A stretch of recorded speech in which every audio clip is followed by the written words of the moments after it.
So today, Professor Ray is not going to be here, and so we're going to watch two videos instead, one of him, and the second one is of Paul Collier, talking a little bit about his book, but also about recent research that he's done, especially on governance and commodities. So we're going to start with the first video and then go straight into the Paul Collier video. So enjoy.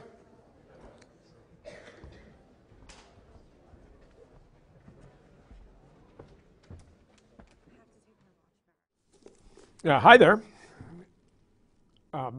As you know, I'm in Washington today, and Jim Alexander has been kind enough to preside over the Monday class, and I want to get in 20 minutes or so of background thoughts, taking us from the Selco case, where the question was how to organize the distribution of distributed electrical generating to bottom billion areas of India.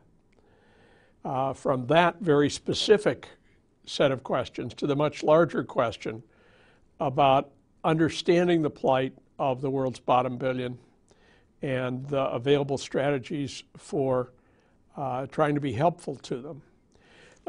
The main text for this class and the next is Paul Collier's Bottom Billion, which is, while not a page-turning thriller like White Tiger, is a very solid, serious, and substantial piece of scholarship by somebody who has been engaged both with the best of growth economics as a scholar and with the practical work of the World Bank, where he was head of research for a good long time.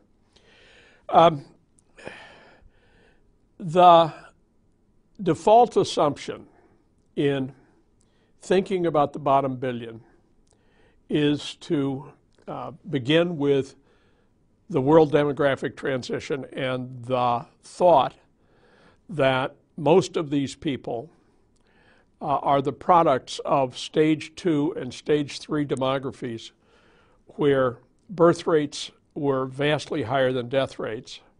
And so you had a huge surge in population. And you found, and many people in those societies found themselves in the same predicament as the protagonist in White Tiger, as being one of way too many candidates for every job, and having little or no market power, and consequently little or no income. And Collier's take is to say, well, let's just grow incomes. And it's not a bad approach. And he's perfectly aware of the objections I'm going to make to it in the next few minutes. But let's just catalog what it means. The gross domestic product is at once too broad and too narrow as a measure of value generated by the economy. For example, if a housekeeper and her employer, or his, marry one another, and he or she continues to keep the house, but now on the basis of spousal relationship, the cash goes away and the value is deducted from the GDP, while in fact nothing has much changed. Or suppose a crime wave hits a society, and enormous damage is done to property by crime. It requires repair. Those repairs get recorded in GDP and can easily be mistaken for an improvement in the condition of people living there. Further, people buy better locks, video cameras, perhaps even weapons. And those too are recorded as improvements when in fact they really aren't improvements. Or take disease. A one society is relatively healthy and has relatively lower medical expenses than the other. Yet the second, the one with the high medical expenses, would be accounted as better off. Finally, to get just how mechanical this measure is, if for any reason we were prepared, the government, say, was prepared to pay people to dig holes and then fill them back up with the same dirt and pay them a salary for that, we would have increased GDP. So those are ways in which the measure is too inclusive. There are other ways in which it's not inclusive enough.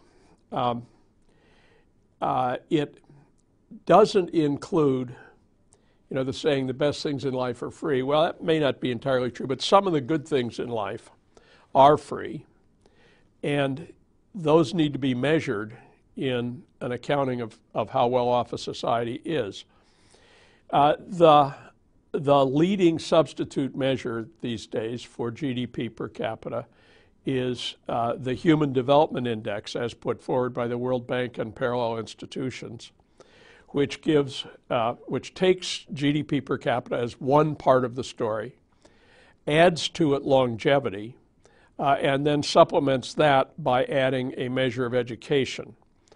So you get a somewhat broader measure that captures the surge we see in Hans Rosling's wonderful data animation as lives become longer and prosperity greater. So one thing to do is just tinker with the measure. There's a second set of issues that have to do with the value of income.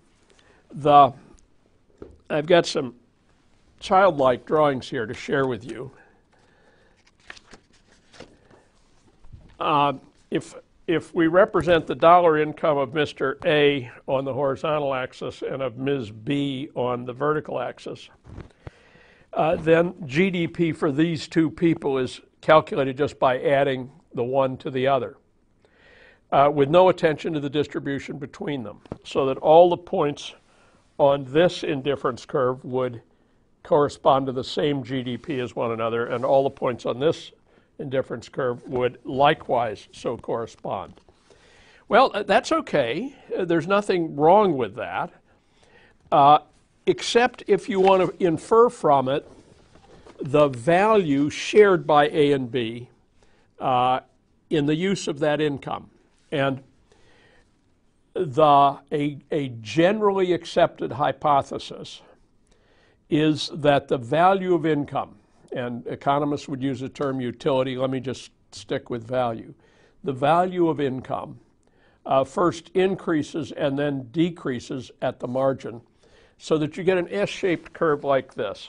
On the horizontal axis, we have how much income people get, and on the vertical axis, how much value they derive from it. Now, imagine down here around point A, where people have precious little income. So little that they cannot feed and clothe and lodge themselves. Well, think of a setting like an American city and imagine doubling your income, annual income, from $25 to $50. Well, that would move you a little ways along the horizontal axis, but it wouldn't lift you up the vertical axis because it's not going to make a difference until you get to some threshold where you actually begin to get increasing returns from rising incomes, as in the zone I've labeled B here. And then eventually, at incomes like Richard Medley, whom we met a month ago, or Paolo Zanoni, who we'll meet in a couple of weeks, at their incomes, the so wide a range of material needs are already satisfied that the marginal dollar gets less and less valuable. The implication of this for the relationship between GDP per capita on the one side and a judgment of how well a society is doing on the other is that we should probably have some egalitarian bias in the way we interpret the numbers, where most people get to the level that I'm pointing at here, where the diminution of marginal value really sets in. Where most people get to that, that's kind of where you want to be. And Collier's emphasis on the bottom billion responds to that. And the Selco project, for example, which we saw well, actually I'm speaking just an hour after class, which we saw in Wednesday's class, is aimed at trying to bring people up that steep part of the curve, maybe not very far, but a little ways, by judiciously providing the opportunity to purchase electric light or electric power for such other purposes as running a sewing machine or preparing goods of some kind for sale. So the common sense response to this S-curve is to pay special attention to people who are near its bottom and try to find ways to help them push themselves up the curve. Now,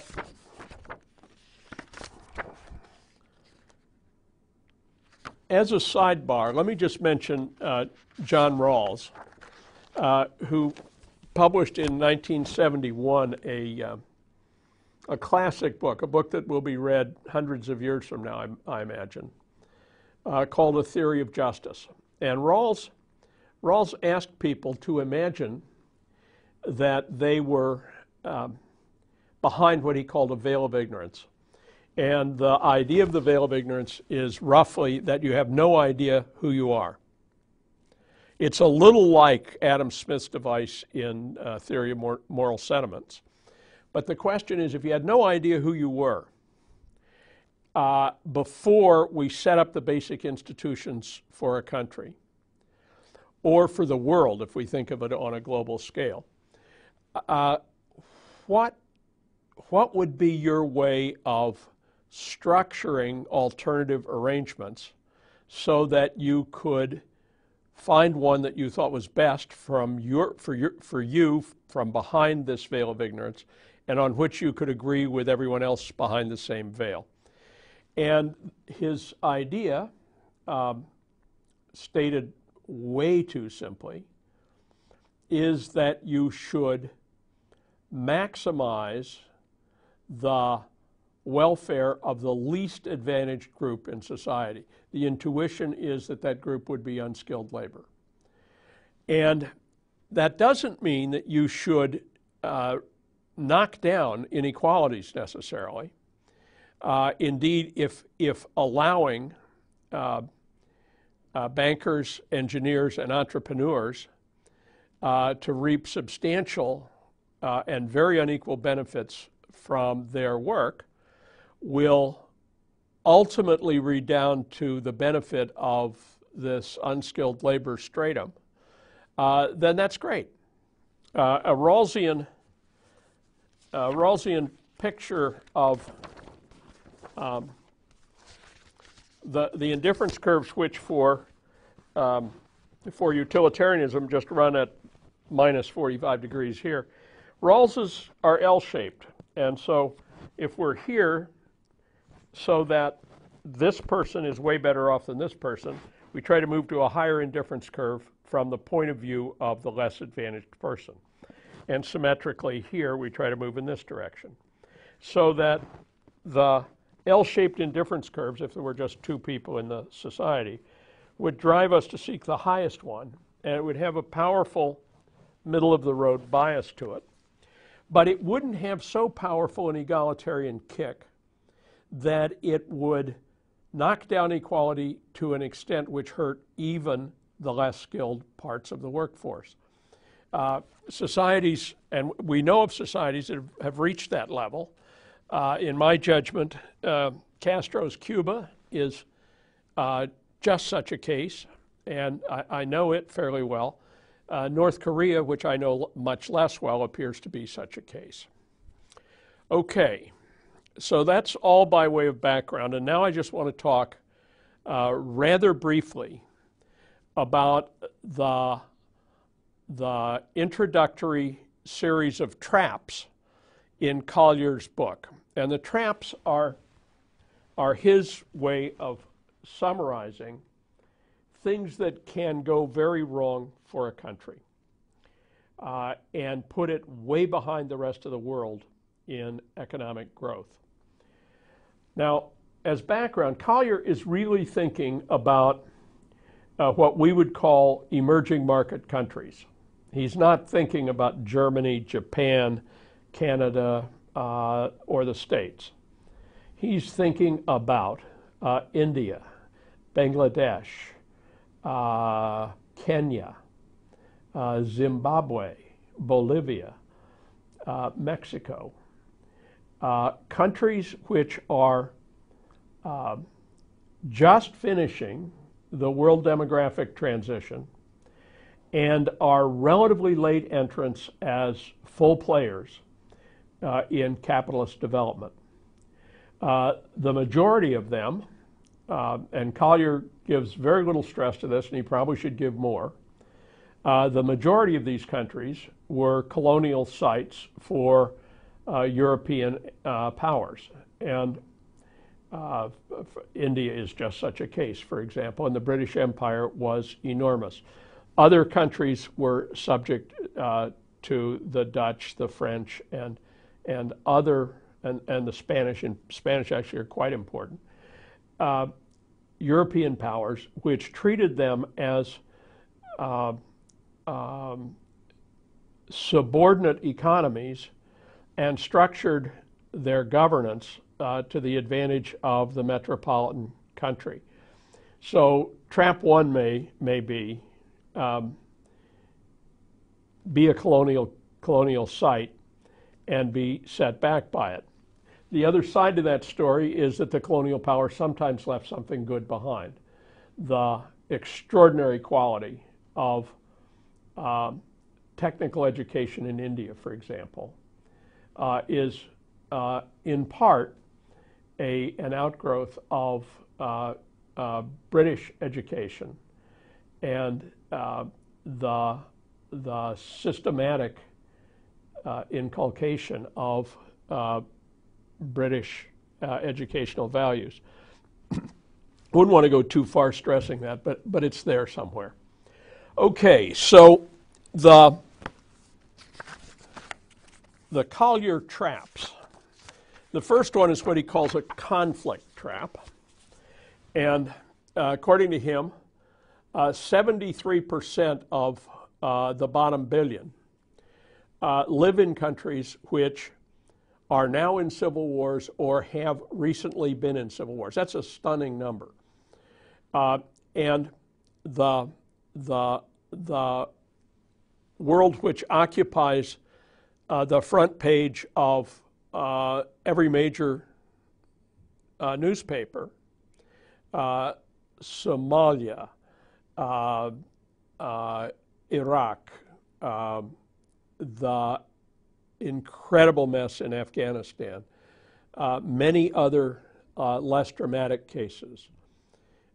These are all countries where civil strife has defined life to a considerable degree in, let's say, the last 25 years.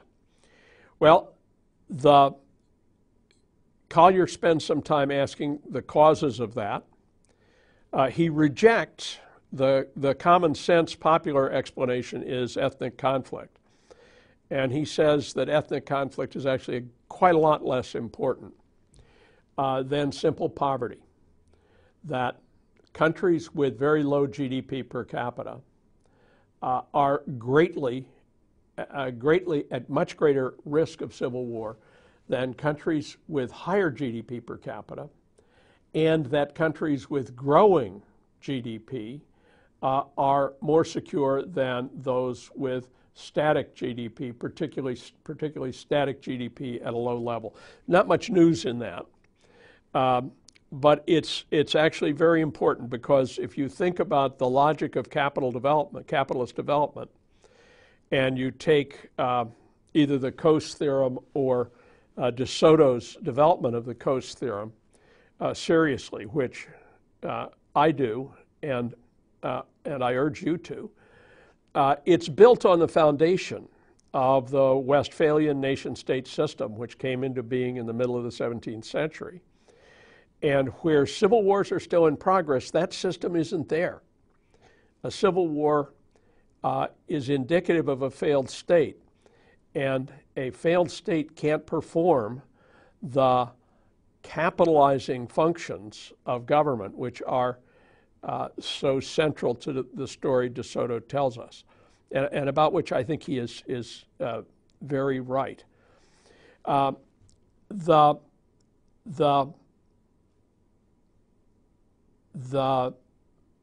palliatives for this are not obvious.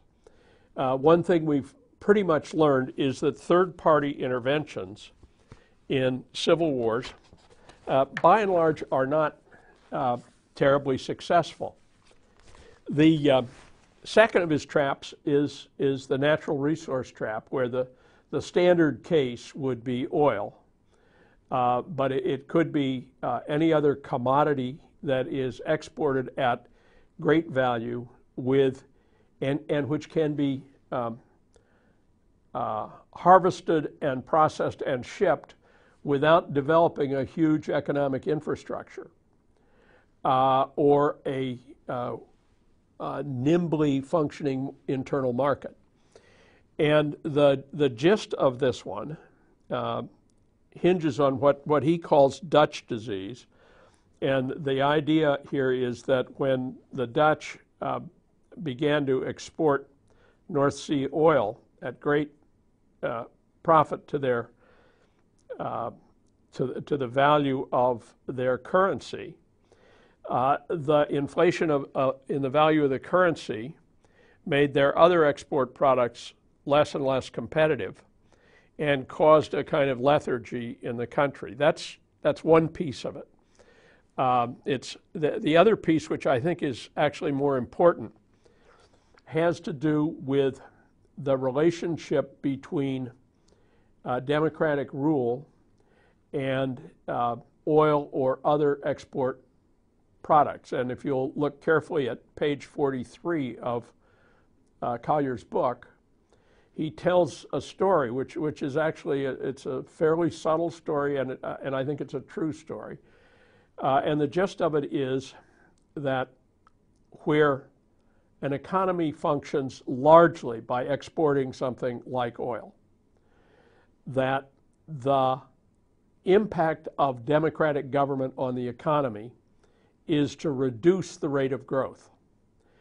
Whereas in economies where that form of export production is not important, democratic government and the rule of law relates to an increasing rate of economic growth. So his slightly smart aleck term for this is survival of the fattest. And if you look at the behavior of classic oil states, they seem to respond to this. And once you have an authoritarian government with an oil export economy, much of what happens is ugly. And a good part of the ugliness we see in Russia these days, for example, is made possible, some might say inevitable, by its powerful export resources in petroleum and natural gas. The landlocked trap, and here the classic case that will concern us will be Bolivia, where we'll do a case 2 weeks from now about trying to improve water resources in a major Bolivian city. And being landlocked is a bad thing. And it's not hard to capture the intuition of that because commerce with distant states historically is largely done by marine transportation. And absent ports of your own, you depend on ports of other countries, so that, for example, Switzerland depends on Italian and German ports, and Uganda or Rwanda would depend on Kenyan ports. And it's probably a better idea to depend on port systems like those of Italy or Germany than like those of Kenya, because they're far more developed. But there's another side to the story, which is that, as Collier points out, having rich countries for neighbors means you have large markets which don't require ocean-going shipping, so that, for example, Germany and Italy are not just in the way of exports from Switzerland, but become markets for those exports and breed a great deal of wealth. Indeed, Collier shows that a 1% increase in GDP per capita in a neighboring state correlates generally with about 0.4% of an increase in GDP in the landlocked country. We're almost done here. The last one is bad states are really bad for economies. And this one is a no-brainer. And there are two main ways for states to be bad: by being weak and unable to enforce the rule of law.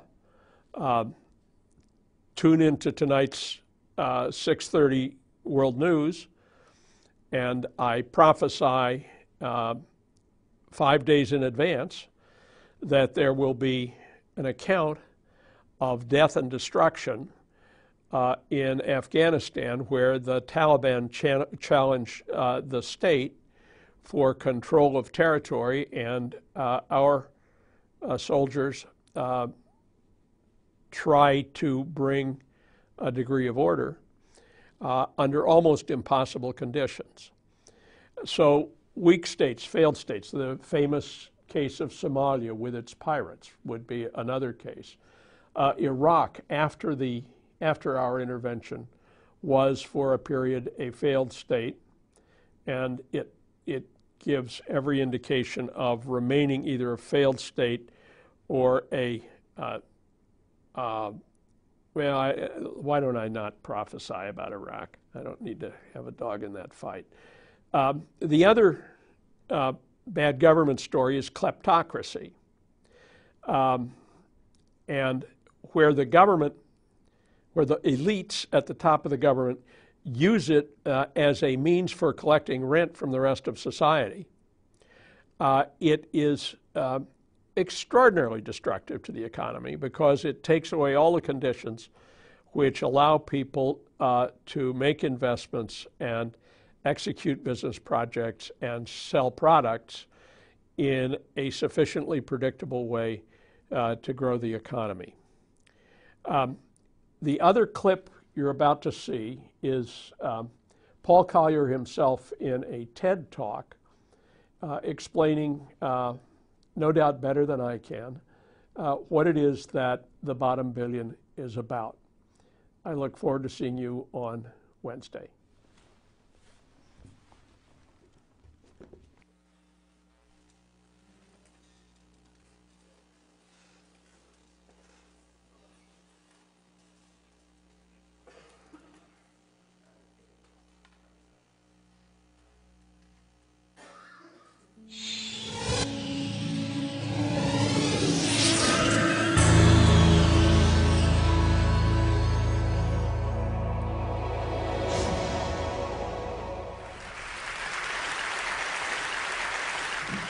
So can we dare to be optimistic?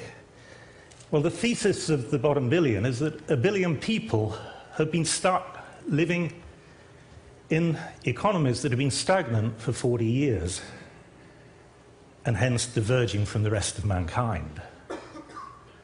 And so the real question to pose is not can we be optimistic, it's how can we give credible hope to that 1 billion people.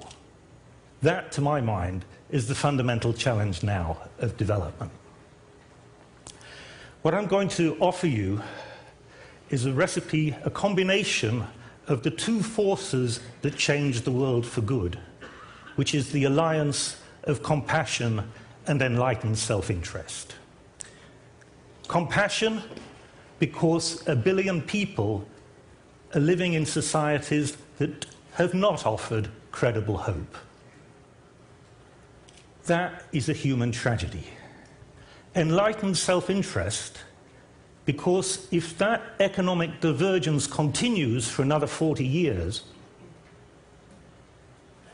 combined with social integration globally, it will build a nightmare for our children. We need compassion to get ourselves started, and enlightened self-interest to get ourselves serious. That's the alliance that changes the world. So, what does it mean to get serious about providing hope for the bottom billion? What can we actually do? Well, a good guide is to think, what did we do last time the rich world got serious about developing another region of the world? Well, that gives us, turns out, quite a good clue. Except you have to go back quite a long time. The last time the rich world got serious about developing another region was in the late 1940s. The rich world was you, America, and the region that needed to be developed was my world, Europe. It was post-war Europe. Why did America get serious? It wasn't just compassion for Europe, though there was that. It was you knew you had to. Because in the late 1940s, country after country in Central Europe was falling into the Soviet bloc. And so you knew you'd no choice. Europe had to be dragged into economic development. So what did you do last time you got serious? Well, yes, you had a big aid program. Thank you very much. That was Marshall Aid. We need to do it again. Aid is part of the solution. But what else did you do? Well, you tore up your trade policy and totally reversed it. Before the war, America had been highly protectionist. After the war, you open your markets to Europe, you drag Europe into the then global economy, which was your economy, and you institutionalize that trade liberalization through founding the General Agreement of Tariffs and Trade. So total reversal of trade policy. Did you do anything else? Yes. You totally reversed your security policy. Before the war, your security policy had been isolationist. After the war, you tear that up, you put 100,000 troops in Europe for over 40 years. So, total reversal of security policy. Anything else? Yes. You tear up the 11th commandment. National sovereignty. Before the war, you treated national sovereignty as so sacrosanct that you weren't even willing to join the League of Nations. After the war, you found the United Nations, you found the Organization for Economic Cooperation and Development, you found the IMF, you encouraged Europe to create the European Community, all systems for mutual governance support. That is still the waterfront of effective policies. Aid, trade, security, governance. Of course, the details of policy are going to be different because the challenge is different. It's not rebuilding Europe, it's reversing the divergence of the bottom billion so that they actually catch up. Is that easier or harder? We need to be at least as serious as we were then. Now, today I'm going to take just one of those four, I'm going to take the one that sounds the weakest, the one that's just motherhood and apple pie, governance, mutual systems of support for governance. And I'm going to show you one idea in how we could do something to strengthen governance. And I'm going to show you that that is enormously important now. The opportunity we're going to look to is a genuine basis for optimism about the bottom billion. And that is the commodity booms. The commodity booms are pumping unprecedented amounts of money into many, though not all, of the countries of the bottom billion. Partly, they're pumping money in because commodity prices are high, but it's not just that. There's also a range of new discoveries. Uganda's just discovered oil in about the most disastrous location on earth. Ghana's discovered oil. Guinea has got a huge new exploitation of iron ore coming out of the ground. So mass of new discoveries. Between them, these new revenue flows dwarf aid. Just to give you one example, Angola alone is getting $50 billion a year in oil revenue. The entire aid flows to the 60 countries of the bottom billion last year were $34 billion. So the flow of resources from the commodity booms to the bottom billion are without precedent. So there's the optimism. The question is, how is it going to help their development? It's a huge opportunity for transformational development. Will it be taken? So here comes a bit of science. And this is a bit of science I've done since the bottom billion, so it's new. I've looked to see what is the relationship between higher commodity prices of exports and the growth of commodity exporting countries. And I've looked globally. I've taken all the countries in the world for the last 40 years and looked to see what the relationship is. And the short run, so the first 5 to 7 years, is just great. In fact, it's hunky-dory. Everything goes up. Right? You get more money because your terms of trade have improved, but also that drives up output across the board. So GDP goes up a lot. Fantastic. That's the short run. And how about the long run? Come back 15 years later. Well, the short run, it's hunky-dory, but the long run, it's Humpty Dumpty. Right? You go up in the short run, but then most societies historically have ended up worse than if they'd had no booms at all. That is not a forecast about how commodity prices go. It's a forecast of the consequences, the long-term consequences for growth of an increase in prices. So what goes wrong? Why is there this resource curse, as it's called? And again, I've looked at that. And it turns out that the critical issue is the level of governance, the initial level of economic governance when the resource booms accrue. In fact, if you've got good enough governance, there is no resource boom. You go up in the short term, and then you go up even more in the long term. That's Norway, the richest country in Europe. It's Australia, it's Canada. The resource curse is entirely confined to countries below a threshold of governance. They still go up in the short run. That's what we're seeing across the bottom billion at the moment. The best growth rates they've had ever. And the question is whether the short run will persist. Right? With bad governance historically over the last 40 years, it hasn't. It's countries like Nigeria, which are worse off than if they'd never had oil. So, there's a threshold level above which you go up in the long term, below which you go down. Just to benchmark that threshold, it's about the governance level of Portugal in the mid-1980s. So the question is, are the bottom billion above or below that threshold? Now, there's one big change since the commodity booms of the 1970s, and that is the spread of democracy. So I thought, well, maybe that is the thing which has transformed governance in the bottom billion. Maybe we can be more optimistic because of the spread of democracy. So I looked. Democracy does have significant effects, and unfortunately, they're adverse. Democracies make even more of a mess of these resource booms than autocracies. At that stage, I just wanted to abandon the research. But it turns out that democracy is a little bit more complicated than that, because there are two distinct aspects of democracy.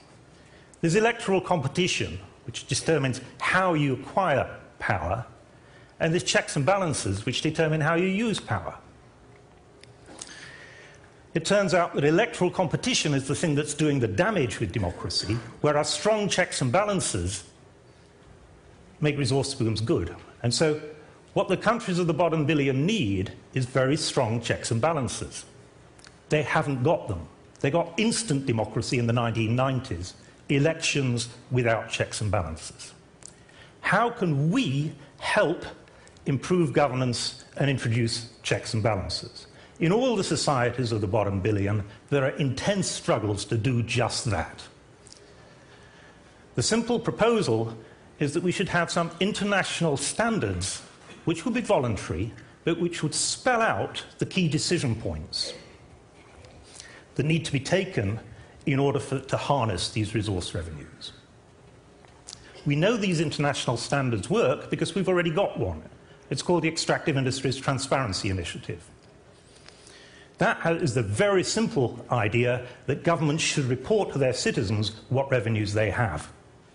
No sooner was it proposed than reformers in Nigeria adopted it, pushed it and published the revenues in the paper. Nigerian newspaper circulation spiked. People wanted to know what their government was getting in terms of revenue. So we know it works. What would the content be of these international standards? I can't go through all of them, but I'll give you an example. The first is how to take the resources out of the ground. The economic process is taking the resources out of the ground and putting assets on top of the ground. And the first step in that is selling the rights to resource extraction. You know how rights to resource extraction are being sold at the moment? How they've been sold over the last 40 years? A company flies in, does a deal with a minister, and that's great for the company, and it's quite often great for the minister. Right? And it's not great for the country. There's a very simple institutional technology which can transform that, and it's called verified auctions. Right? The public agency with the greatest expertise on earth is, of course, the Treasury. That is the British Treasury. And the British Treasury decided that it would sell the rights to third-generation mobile phones by working out what those rights were worth. It worked out they were worth £2 billion. Just in time, a set of economists got there and said, why not try an auction? It'll reveal the value. It went for £20 billion through auction. If the British Treasury can be out by a factor of 10, think what the Ministry of Finance in Sierra Leone is going to be like. When I put that to the president of Sierra Leone, the next day he asked the World Bank to send in a team to give expertise on how to conduct auctions. There are 5 such decision points. Each one needs an international standard. If we could do it, we would change the world. We would be helping the reformers in these societies who are struggling for change. That's our modest role. We cannot change these societies, but we can help the people in these societies who are struggling and usually failing because the odds are so stacked against them. And yet, we've not got these rules. If you think about it, the cost of promulgating international rules is zilch. Right? Nothing. Why on earth are they not there? I realized that the reason they're not there is that until we have a critical mass of informed citizens in our own societies, politicians will get away with gestures. That unless we have an informed society, what politicians do, especially in relation to Africa, is gestures. Right? things that look good but don't work. And so I realized we had to go through the business of building an informed citizenry. That's why I broke all the professional rules of conduct for an economist, and I wrote an economics book that you could read on a beach. However, I have to say, the process of communication does not come naturally to me. This is why I'm on this stage, but it's alarming. Right? I grew up in a culture of self-effacement. My wife showed me a blog comment on one of my last talks, and the blog comment said, "Collier is not charismatic." But his arguments are compelling.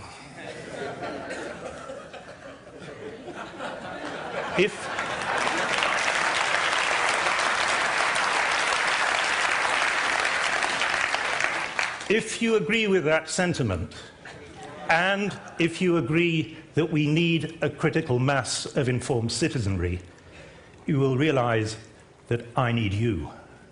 Please become ambassadors. Thank you.